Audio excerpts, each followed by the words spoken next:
အားလုံးပဲမင်္ဂလာပါကွန်ပျူတာအခက်အခဲဖြေရှင်းပေးနည်းအပိုင်းတစ်ကနေကြိုဆိုပါရစေပထမဆုံးမိန့်ခွန်းကတော့ကျွန်တော် PC အနောက်ကိုထိလိုက်တာနဲ့ကျွန်တော်တက်လိုက်တယ်လို့ခံစားရတယ်ပေါ့နော်အဲ့အနောက်မထီရဲလောက်အောင်ကျွန်တော်တို့တက်လိုက်တယ်ပေါ့နော်ဒီအကြောင်းကိုကျွန်တော်အရင်ဆုံးပြင်ပြသွားမှာဖြစ်ပါတယ် ground မြေကိုတိကျမလုပ်ထားတဲ့အတွက်ကျွန်တော်တို့ကွန်ပျူတာကိုထိလိုက်တာနဲ့တက်လိုက်ခြင်းဖြစ်ပါတယ်ဒီဟာကိုကျွန်တော်ဖြည့်ရှင်းမှဆိုရင်တော့ကိုယ်တိုင်မလုပ်တတ်ဘူးဆိုရင်service ဆိုင်ကိုပြပါတကယ်လို့ service ဆိုင်ကိုပြဖို့ဒီကာလမှာအဆင်မပြေဘူးဆိုရင်တော့ကျွန်တော်တို့ကွန်ပျူတာကိုင်တဲ့ခါကျရင်ဖန်စီသားစီပြည်စေတော့မဟုတ်ကျွန်တော်တို့အောက်ကနေကော်စောဖြစ်ဖြစ်ကျွန်တော်တို့အခင်းတစ်ခုခုခင်းပြီးတဲ့အခါမှာဒီကွန်ပျူတာကိုကင်ဖို့အကြံပေးခြင်းပါတယ်အခါမှာတော့ကျွန်တော်တို့ကဒီ system ကိုကင်တဲ့ခါကျရင်ဓာတ်မလိုက်မှာဖြစ်ပါတယ်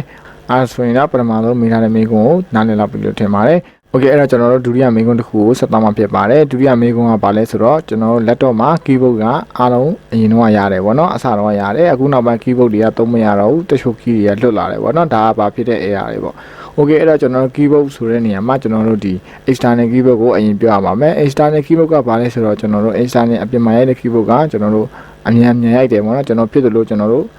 ့အားနဲ့ရရင်လည်းချက်တယ်ထုရင်လည်းထုလိုက်တယ်ဗောနော်စိတ်မရှိသလိုအဲ့လိုလုပ်တဲ့ခါကျရင်ကျွန်တော်တို့ပြတ်လို့ပြင်ကျွန်တော်ကအသေးလေးလိုက်ရင်တစ်ခုမှအများဆုံးကျွန်တော်အကောင်းစားဆိုရင်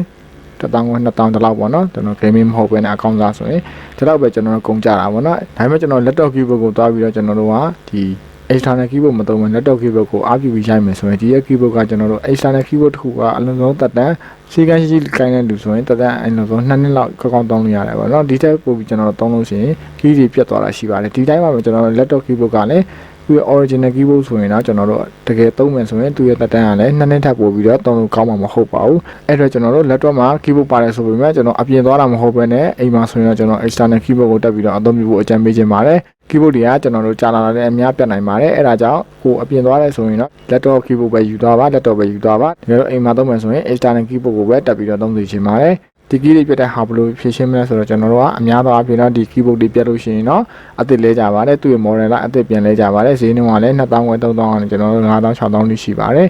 သူဈေးအလိုက်ခွာချမှုတော့ရှိပါတယ် key တွေတစ်ခုချင်းစီအလိုက်ကျွန်တော်တို့လဲပြီးတော့သုံးတာတော့ကျွန်တော်မမြင်ဘူးပါဘူးမမြင်ဘူးဆိုတော့ကျွန်တော်မသိရလိုက်ဖြစ်နိုင်ပါတယ်အဲဒါကြောင့်ကျွန်တော်တို့ keyboard တွေကိုစီကံရှိနဲ့သုံးပေးဖို့အကြံပြုချင်ပါတယ်โอเคနောက်တဲ့မေးခွန်းတစ်ခုကတော့ကျွန်တော်တို့ Windows ကြာပါလို့ပြန်တင်ခိုင်းထားတယ်အဲ့ဒီ Windows မှာကျွန်တော် software တွေ download ဆွဲနေပြီး install လုပ်နေကိုမိထားတယ်ပေါ့နော်အဲ့တော့ကျွန်တော်တို့ software download ချမယ်ဆိုရင်တော့အရင်ဆုံးကျွန်တော်တို့ Google Chrome သွားမှာဖြစ်ပါတယ်โอเค Google Chrome ရောက်ပြီဆိုကျွန်တော်တို့ကိုလိုချင်တဲ့ software တစ်ခုကိုဒီမှာရှာမှာဖြစ်ပါတယ်เนาะဥပမာကျွန်တော်တို့ကဟို Format Factory ဆိုတဲ့ software တွေကိုကျွန်တော်တို့ရှာချင်တယ်ဆိုရင် Format Factory ဆိုပြီးတော့ရှာမှာဖြစ်ပါတယ်Format Factory download for Windows 10ဆို Windows 10 Windows 8ဆို Windows 8 Windows 7ဆို Windows 7ဒီမှာရိုက်ထည့်ရမှာဖြစ်ပါတယ်ပြီးကျွန်တော်တို့ Enter လို့နှိပ်ပြရမှာဖြစ်ပါတယ်။ Okay ဒီထဲရောက်ပြီဆိုရင်တော့ကျွန်တော်တို့ဒီမှာသူ့ရဲ့ version တွေအများကြီးရှိပါတယ်ဒီထဲမှာကျွန်တော်တို့အပေါ်ဆုံးက rating ပေးထားတယ်ဒီ star rating ပေးထားတယ်ကျွန်တော်တို့ဒီရဲ့ website ကိုဝင်လိုက်ပေါ့နော်ဒါကကျွန်တော်ပို့ပြီးတော့အသင့်တော်ပါတယ်ဘာလို့လဲဆိုတော့သူအများတောင်းတဲ့အတွက်ဒါကပို့ပြီးအဆင်ပြေတာဖြစ်ပါတယ်ဒီနေရာမှာကျွန်တော် latest version ဆိုတာရှိတယ် over version ဆိုတာရှိတယ်ကျွန်တော်တို့ဆက်ကကောင်းတယ်ဆိုရင်တော့ latest version ကိုသုံးသိချင်ပါတယ်တရားလည်းတက်ပြီးတော့ CPU မစားပါဘူးเนาะကျွန်တော် latest version ကိုပဲယူလိုက်မယ်ဒီနေရာမှာအရေးကြီးတာကကျွန်တော် free software ဆိုရင် download ချတဲ့နေရာမှာကျွန်တော်တို့ကကြော်ညာနေကတ်နိုင်တယ်အဲ့တော့ကျွန်တော်တို့ကြော်ညာလေးပေါ်လာတဲ့ဆိုကျွန်တော်တို့ကဒီနေရာမှာရွေးပြီးတော့သူရဲ့ download များလေးကိုရွေးပြီးတော့အဓိက download ချပေးဖို့လိုပါတယ်ဒါဆိုရင်တော့ကျွန်တော်တို့ကွန်ပျူတာမှာ download ချပြီးဖြစ်ပါတယ်เนาะဒီမှာကျွန်တော် internet download manager တင်ထားတဲ့အတွက် internet download manager နဲ့ download ချတာဖြစ်ပါတယ်ကျွန်တော်က download နှိပ်လိုက်ပြီဆိုရင်ဒါ download ချပြီးဖြစ်ပါတယ်Okay အဲ့ဒါပဲကျွန်တော်အခြားလိုချင်တဲ့ software တွေလိုက်ပြီးတော့ရှာလို့ရပါတယ်။သို့ပေမဲ့ကျွန်တော်ဒီ post ရဲ့ comment မှာလည်းကျွန်တော်ပြန်ပြီးတော့ဖြေထားပေးပါတယ်။ဒါကဘာလဲဆိုတော့ကျွန်တော် crash software တွေလည်းရှိရပေါ့နော်။ crash software site တွေကိုကျွန်တော်ရောက်သွားမယ်ဆိုရင်ချို့ site တွေဆိုမလုံခြုံတဲ့ site တွေရှိပါတယ်။အဲ့ဒါကြောင့်ဒီမေးခွန်းမေးထားတဲ့ message တွေအတွက်ကျွန်တော်ရဲ့ page ရဲ့ chat box ကိုလာပြီးတော့မေးဖို့အကြံပေးခြင်းပါတယ်။အဲ့ဒါမှကိုလိုချင်တဲ့ software တွေကိုကျွန်တော်လာပေးပါကျွန်တော်စိတ်ချရတဲ့ free site တွေကိုကျွန်တော် line ညွှန်ပေးမှာဖြစ်ပါတယ်။ Okay နောက်တဲ့ message တယောက်မိထားတာကတော့ကျွန်တော်တို့ကွန်ပျူတာဖွင့်ဝင်ခြင်းမှာ Google Chrome စောက်ပွင့်လာတယ်ပေါ့နော်ဖွင့်ဝင်ကျွန်တော်တို့ကွန်ပျူတာစောက်ဖွင့်ပြီဆိုတော့ Google Chrome ပွင့်လာတယ်ပြီးရင်ကျွန်တော်တို့သုံးနေလေးနဲ့ခဏပွင့်တယ်ပေါ့နော်ဒီဖြစ်နိုင်ခြင်းတဲ့ချက်ကိုကျွန်တော်ပြောပြသွားမှာဖြစ်ပါတယ်ပထမတစ်ချက်ကတော့ကျွန်တော်တို့ start ပေါ့နော် auto start ကိုပြင်ရမှာဖြစ်ပါတယ် auto start ပြင်မယ်ဆိုတော့ကျွန်တော်ဒီအောက်ကကျွန်တော်ဒီမှာ task bar မှာ right click ထောက်ပြီးကျွန်တော် task manager ကိုသွားလိုက်ပါနော် task manager ရောက်ပြီဆိုရင်တော့ကျွန်တော်ဒီညမှာဒီအပေါ်မှာကျွန်တော်ရေးရမယ့်ဟာတွေအများကြီးပါတယ်ဒီထဲမှာကျွန်တော် start ကိုရေးရမှာဖြစ်ပါတယ်Okay start ကိုရေးပြီးလိုက်ပြီဆိုရင်ကျွန်တော်ဒီနေရာမှာကို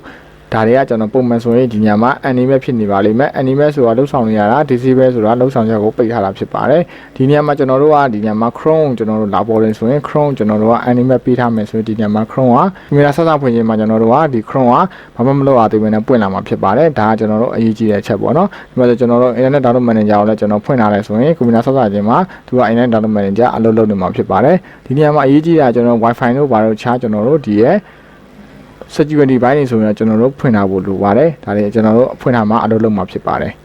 Okay ဒါကတော့တစ်ချက်ပေါ့နော်ဒီညမှာကျွန်တော်တို့ကိုပွင့်တဲ့ software တွေလာပြီးတော့ပိတ်ပြီးဖို့လိုပါတယ်နောက်တစ်ချက်ကဘာလဲဆိုတော့ကျွန်တော်တို့ software install လုပ်တဲ့နေရာပေါ့နော် software install လုပ်တဲ့နေရာမှာကျွန်တော်တို့ကနည်းနဲ့ကြဖို့လိုပါတယ်ကိုက crash software တွေချကျွန်တော်တို့ဒီ free software down နေဆိုရင်ကျွန်တော်တို့ကကြော်ညာလေးကပ်ပါလာတဲ့ software တွေရှိတယ်အဲ့ဒီနေရာမှာကျွန်တော်တို့ကကိုမတိမနဲ့ကပ်ပြီးတော့တင်လိုက်မယ်ဆိုရင် virus တွေပါသွားမှာဖြစ်ပါတယ်အဲ့ဒီအတွက်ကျွန်တော်တို့က software တင်တဲ့နေရာမှာကျွန်တော်တို့က auto run style ဆိုတဲ့ box လေးပေါ်လာလို့ရှိရင်ဒီနေရာမှာကျွန်တော်အမှန်ကြီးဖြုတ်ပြီးတော့ install တင်ဖို့လိုပါတယ် Okay အဲ့ဒါဆိုရင်ကျွန်တော်တို့အဆင်ပြေပြီဖြစ်ပါတယ် Okay အဲ့ဒါဆိုရင်ဒီအခု error ဖြစ်နေတဲ့ mix တွေအတွက်ဒီ error ဖြေရှင်းမယ်ဆိုရင်တော့အရင်ဆုံးဒီ Chrome browser ကိုကျွန်တော်တို့ uninstall ချလိုက်ပါပြီးကျွန်တော်တို့ install တင်တဲ့အခါကျရင်စနစ်ကြပြန်တင်ပါပြီးကျွန်တော်တို့အရှိဆုံးကဒီ test manager style မှာတွားပြီးတော့ကျွန်တော်တို့